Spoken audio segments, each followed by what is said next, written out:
Jonah Hill's text messages have triggered a feminist meltdown. People are going absolutely crazy over what was said in those text messages, the little that we received from those text messages, and they are absolutely heading into another Me Too type scenario where they're attempting to cancel Jonah Hill, much akin to Amber Heard trying to cancel Johnny Depp. Now, listen, I'm no particular personal fan one way or another of Jonah Hill. He's been funny in a couple movies, but I am analyzing this in terms of the really legal and social media battle regarding Me Too. This is something that has come from just public, social media context into the courtroom. And oftentimes these cases can edge towards defamation and can edge towards the courtroom. So as we see this, when I see one that has a lot of potential to boil over, particularly as it seems like it's built on a house of straw. And we're going to talk about that today and reveal all the BS behind this text message fiasco. Of course, I'm Andrew Esquire, American attorney, and this is the legal mindset where we teach you to be your own judge. So let's hop right into it. What's going on right now with these Jonah Hill text messages? Now, of course, I'm going to show you the text messages that kind of spawned it all, the three big text messages that got out there. But of course, there's more to the story. It's always not what you see at first, what you see in the clips. There's always more to the story, particularly when you dig deeper into it. And the deeper and deeper you dig to reveal this, the more and more you find out that, it's looking like this is a bogus Me Too claim. Let's explain. So first of all, you had the leaks and this stuff getting out to the mainstream media. So this stuff got out to the mainstream media and the largely feminist writers pretty quickly. This is from the Post, but this was in Teen Vogue, AV Club, everywhere else, trending almost immediately, talking about his text messages. Now, Sarah Brady, who got these text messages out, is an ex-girlfriend. She's not an ex-girlfriend from recent times. She's an ex-girlfriend from years ago. So understand, this is not somebody that they broke up a month ago or 2 months ago. No, Jonah Hill is in fact in a relationship with a new woman. Very pertinent fact, which is going to very much factor into why she chose to release these now and how insidious and frankly evil she is to do that. But before that, just understand, this is an ex from years ago, not an ex from yesterday or last week or last month. And this is Sarah Brady. That's a picture of them together for the Don't Look Up premiere. Obviously, there's some point at which they were kind of happily together at some point in time. So there they were. Now, of course, this comes out and all the liberal writers were taking the position, this is a warning to all girls. This is a problem. Oh my God, he's toxic. He's completely controlling. He's a narcissist. But the strange thing was, this was not isolated to people on the left. Of course, there were people on the right, and particularly feminists who masquerade as conservatives on the right saying the same thing. Of course, you have right now here Sydney Watson. Now, I've talked about Sydney Watson in the past and her extremely feminist views and feminist take in her lawsuit against the Blaze. But it's interesting to see both the right and the left, your supposedly based waifus, automatically flipping when it comes to these issues. And when it comes to Me Too, you often see people with horrible takes, such as immediately ripping off and calling him a narcissistic controlling partner based off the little information we have, which hasn't even been verified. So let's go here and see what we really have here. Like, what were the actual texts that got us into trouble? So these are the texts right here, the three texts. And by the way, Sarah Brady is, let's get rid of that. Sarah Brady is right here. This is a picture of Sarah Brady. One of the pictures she reposted, she said, reviving a picture I took down at request of a narcissistic misogynist. So obviously still salty as of 1 day ago. But here's the post that we have that really caused it all. And I'm going to read these through because I know they may be a little small for you. So I'll help you guys out with these. So in the first post, and by the way, all of these are Instagram edited. These are Instagram stories. So obviously, there's issues here. And you can see at the top with the number of ticks, for those that aren't familiar with Instagram, this shows this woman is constantly on social media, constantly posting on social media. Anybody who's posting this much on social media, I'm just going to tell you right now, unless they have somebody doing it for them, they're big enough to have like a content manager, which frankly, I don't think Sarah H. Brady has one. I do believe she's doing this herself. You should never be posting this much on social media. Your entire life is social media. You are addicted to attention. You are addicted to clout. This is absolutely somebody who really, to me, this is a sign of mental issues, this much social media engagement. I mean, I'm on social media and even I don't post that often a day. So looking at this, obviously she put in the gaslight much thing in the 8/31/22, so the date of this. But you can see she's posting edited messages. So she's posting just what Jonah says, and look how she doesn't post a single word that she said in any of these conversations. Why is that? Why is it that they never post their own text messages? Well, it's because they're never that innocent. If you were to see what Sarah Brady wrote above and beyond and saw the entire text message conversation front to bottom, I guarantee you it is not so one-sided. I guarantee you it is entirely different. But clipping this on the first one here, it says, even the person I loved and shared a bed with uses me and can't be just like, yeah, you were super nice. It hurts me so bad I'm done apologizing. I was so lovely to you. So talking about the relationship in retrospect, saying, hey, I was a good person to you. Why do you have to come out here and shit talk me? And I think this is unfortunate that a lot of people in America, and by the way, I'll extend this to men and women, but a lot of people after relationships decide to shit talk their partners. I think that's a sign of weakness. I think anybody who shit talks their partner is essentially shit talking themselves, because at the end of the day, you chose to be with them. So what does that say about your choice making ability? It's kind of shitty. So if you're out there saying nasty things about your partner, you're really saying them about yourself, about a former partner. So here's the one that got everybody, the one in the middle, which is plain and simple, and it's a list of boundaries. So I'm going to read through this.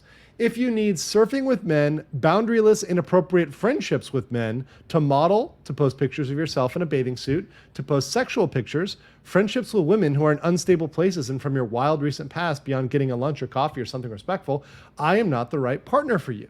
And if these things bring you to a place of happiness, I support it, and there will be no hard feelings. These are my boundaries for a romantic partnership. My boundaries with you based on the way these actions have hurt our trust. This is honestly, like, him saying that is a very open and clear thing. I have had, girlfriends that I've talked to that have never been as clear about boundaries and expectations. This is very, very clear. I think this is very adult, and frankly, what people get hung up on here is his individual boundaries. But his individual boundaries are his individual boundaries. Isn't everybody allowed to have what they want as a boundary, right? Isn't that you go girl if it's a woman setting a boundary? If a woman sets a boundary saying, I don't want to have sex till the 8th date, and you say, okay, that's fine. That's too long to wait for me. I'm moving on. Well, that's perfectly fine, right? Like, both parties are in the right? Well, no, Jonah just says here, hey, look, your relationships with men, I find inappropriate. Now, look, different people are different about that. Some guys are okay with their girlfriend having male friends. Some are not. That's a person-by-person, relationship-by-relationship thing. And particularly, as he said in this, particularly at the bottom there, on the way these actions have hurt our trust. If someone has betrayed your trust, so for example, let's say she was out with a guy and they ended up making out. We don't know that fact. That could have been something that happened in their relationship. She ended up hooking up with a guy, fucking a guy. Right? This could have been something that happened in their relationship. We do not know. We have no idea. So maybe it's based on the fact that he just can't trust her with that, or there's been something that happened, like some sort of mess up or situationship that happened while they were supposed to be dating. Yeah, you're allowed to set those boundaries. And if a woman set the same boundaries, the woman said, I don't want you being around women in that sort of way, having emotional relationships with women, I think that most women would say, yeah, it's a reasonable boundary. So I think this, to me, this conversation has gone too far in terms of people bickering with it, right? The swimsuit pictures, right? That's the biggest one people get. Oh, you get mad at a swimsuit picture. Well, listen, different people feel differently about that. A lot of people on the left try to think they support Islam, right? Well, how about them saying, hey, you can't, have sexual pictures, or hey, you got to wear the hijab, or hey, you've got to cover up? How about somebody who's deeply religious, or frankly, just doesn't believe in sexual behavior, just doesn't like that without a religion? Like, are they not allowed to be that way? Does everybody have to be sexual? Does everybody have to advertise their sexuality on the internet? I don't know. I mean, that's something that's out there. And then the last one, which was literally just say hello to leave the conversation. I love how your therapist thinks I suck. I literally am the best boyfriend on earth. So of course she clips that, and once again, there's something that was before and after that, and trying to troll him off of that. Now, of course, Jonah Hill, I think. I don't know much about him personally, his personal life, but I think he handled this in such an awesome way. He ended up selling merchandise on his Meaningful Existence page. He ended up selling merchandise for complete unrelenting control, like a complete unrelenting control tote bag, right? Which is hilarious. This is hilarious. And this is obviously a brand that with sales that go to support mental health initiatives that Jonah's behind. I love it. I think it's perfect. I think it's absolutely, classic. Now, we get into why did she bring this up now? They broke up a year ago. Why bring this up now? Well, what Sarah said was, saw December 2021 in a text thread. Why are you bringing up the past messages from a year and a half ago trying to get Jonah canceled? Lame. Here's what she responds with. Because so many people bring him up to my face and I'm tired of being polite about. That is not the reason. Survey says this is a lie. The reason is she is still not over that relationship, not over the amount of clout she got from that relationship, not over the fact that she's never going to probably be dating a celebrity of the caliber of Jonah Hill. She's clearly hitting the wall. She's clearly having regrets about her past life. And more than that, she's mad about his current relationship. Because just now, this has been timed just now, because Jonah Hill is engaged to his new girlfriend and put a ring on her finger, and she's pregnant. So she is pregnant and has a ring on that finger. So this is from March of 2023. So it's clear they just learned, hey, she's pregnant, she's got a ring. So listen, imagine how many people, by the way, Jonah losing a lot of weight there and also looking pretty fucking Amish. I'm not going to lie there. Not going to lie, guys. But Jonah here is going to marry this girl. So obviously people are bringing this up to the ex saying, hey, he's wifing her up and he's not wifing you up. And she is salty about that. And there's nothing that can make you saltier than a man marrying and, having a child with another woman and you being the one who is alone, who is miserable, and you're there just grinding your teeth, gnashing your teeth, thinking about how you can get back at somebody. If a man tried to do this, they would call him a bitter incel, small D energy loser, right? If a man tried to come up later and cancel a woman, this would never work. But it only works because we're still in the Me Too era. We've still got some remnants of this, and we really need to see some pushback.